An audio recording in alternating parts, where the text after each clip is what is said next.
Hey everyone, welcome back to my YouTube channel. If you are new here, my name is Anna. I am a portrait photographer in the Chicagoland area, and today we are doing a photo shoot located in downtown Chicago. Here's the before, and here's the after.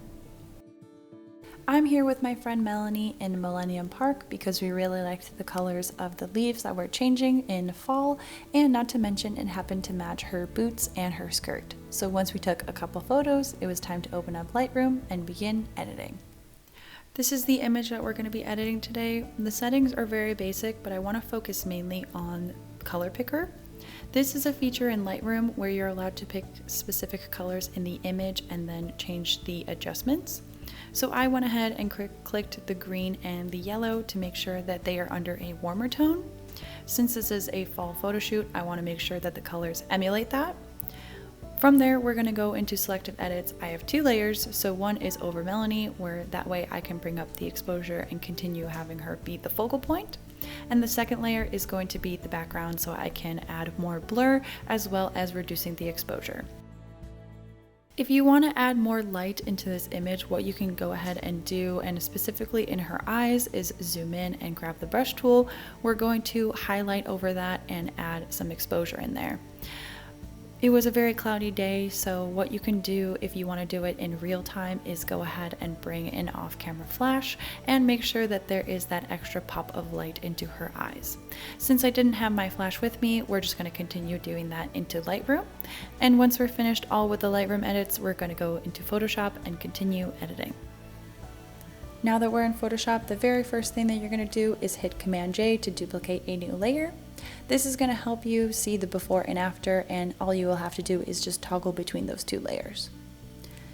The only thing that we're going to be doing in Photoshop here is getting rid of Melanie's under eye circles, and I just want to point out that there's nothing wrong with under eye circles. I actually suffer with them myself.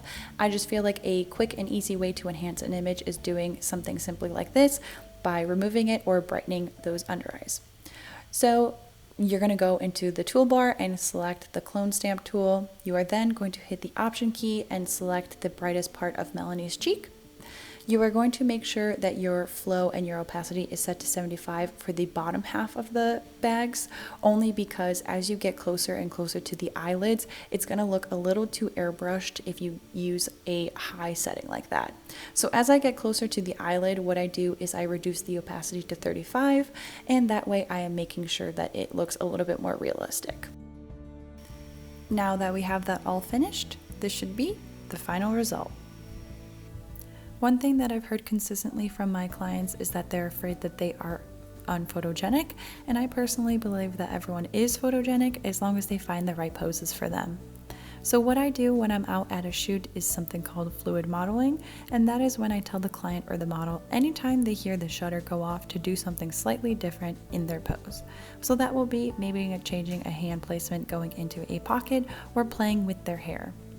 If you guys decide to do this out at your next shoot, let me know in the comments below how it worked out. Another tip that I have for you, especially if your client or model has a long flowy skirt or dress, is to incorporate some movement. Especially if your client is a beginner in regards to posing, this is going to help a lot in making them feel a little bit more comfortable. So what you're going to have your model or client do, like I had Melanie do, is rock back and forth or go from side to side as she heard the camera shutter go off. That way you're going to be able to have the skirt getting some wind on the sides, and it's going to look extremely photogenic. On the same topic of long skirts, having your client lean against a wall can sometimes cut off the legs or make the legs look shorter than they actually are.